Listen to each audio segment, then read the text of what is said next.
कुछ दिनों में गोलापार में अवैध रूप से प्लॉटिंग की शिकायतें आ रही थी, तो जिसके विषय में एक जांच प्राधिकरण के द्वारा कराई गई थी। जिन मैटर्स को जांच कराया गया वो इस तरह के मामले निकले कि रेरा का एक नियम है कि आप जो है एक निश्चित मात्रा में यदि भूमि का विक्रय करते हैं या एक निश्चित संख्या में यदि आप जो है आवासीय भवन, आवासीय इकाइयाँ जो है भूमि पर निर्मित करते हैं, तो उससे ज़्यादा में रेरा के अंतर्गत पंजीकरण कराना अनिवार्य होता है। उक्त नियम में जो है ये परंपरा सब रजिस्ट्रार कार्यालयों में है और ये एक शासनादेश में भी है कि संबंधित व्यक्ति से एक शपथ पत्र इस बात का लिया जाता है कि वो जो विक्रय कर रहा है या जो है आवासीय जो भी यूनिट डेवलप कर रहा है वो रेरा के प्रावधानों से आच्छादित नहीं होता है। उक्त शपथ पत्र के आधार पर रजिस्ट्रियां चल रही थी। इसमें इस व्यवस्था में कुछ शिकायतें प्राप्त हुई कि लोगों के द्वारा झूठा एफिडेविट दिया जा रहा है और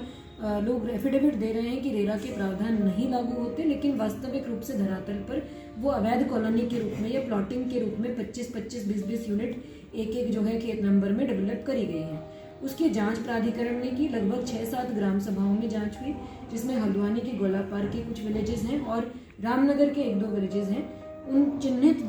जो शिकायतों के अंतर्गत चिन्हित खाता नंबर थे, उनमें एक पूरी रिपोर्ट डिटेल बनाकर सब रजिस्ट्रार को भेजी गई थी उक्त खेतों में, उक्त ग्रामों में रोक लगाए जाने के लिए। तो बाद में ये संज्ञान में आया कि सब रजिस्ट्रार के द्वारा प्राधिकरण की जो है आपत्ति और आख्या के बाद भी उक्त खातों में रजिस्ट्री की जा रही थी, जो प्रमुखता से समाचार पत्रों के द्वारा भी प्रकाशित किया गया और शिकायतों के रूप में भी प्राप्त हुआ। इस पर सब रजिस्ट्रार को यहाँ हल्द्वानी और रामनगर को हम लोगों ने पिछली बार मीटिंग के लिए बुलाया था। उनको ये निर्देशित किया गया है कि जो खाता नंबर और विलेजेस जहाँ इस तरह के शपथ पत्रों के वायलेशन, उल्लंघन के मामले सामने आए हैं, जो प्राधिकरण के द्वारा लिखित में सब रजिस्ट्रार को रिपोर्ट करके भेजे गए हैं, उन खाता नंबरों में जो है एक तो शपथ पत्रों की जांच होगी। वो शपथ पत्र यदि गलत पाए जाते हैं तो उन पर विधिक कार्रवाई की जाएगी। कुछ उसमें रिपोर्टेड हो भी गए हैं, कुछ गलत पाए भी गए हैं, उनमें कार्रवाई विधिक होगी। साथ ही ये एक निर्देश दिए गए हैं कि इन चिन्हित ग्राम सभाओं में रजिस्ट्री जो जिनमें ज़्यादा उल्लंघन के मामले सामने आ रहे हैं, उनमें रजिस्ट्री करने से पहले रेरा का जो नियम है उसमें मात्र शपथ पत्र पर ही जो है निर्भर ना रहा जाए, कुछ बिंध्या भी ले ली जाए। तो रजिस्ट्री को रोका नहीं गया है, ये भ्रांति फैलाई जा रही है। रजिस्ट्री रोकी नहीं गई है, उनको क्रॉस चेक कर शपथ पत्रों को क्रॉस चेक करने की एक व्यवस्था लागू की गई है, ताकि शपथ पत्र का जो झूठा एफिडेविट देकर जो है इलीगल प्लॉटिंग करने के मामले आ रहे हैं उन पर रोक लग सके। उनमें किसी प्रकार से जो पुराने वायलेशंस हो गए हैं और जिनमें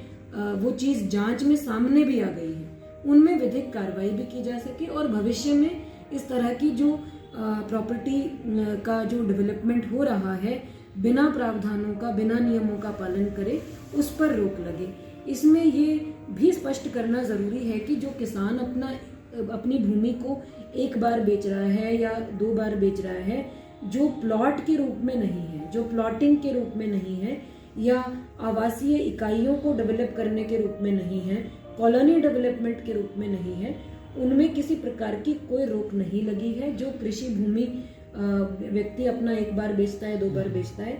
ऐसे कुछ खाता नंबर और ऐसे कुछ गांव चिन्हित किए गए हैं जिनमें एक ही खाते में 10 बार, 15 बार, 20 बार जो है रजिस्ट्रियां हुई हैं और उनमें रोडें भी डाली गई हैं, उनको कॉलोनी के रूप में डेवलप भी करा गया है, उनकी जांच हुई है। जो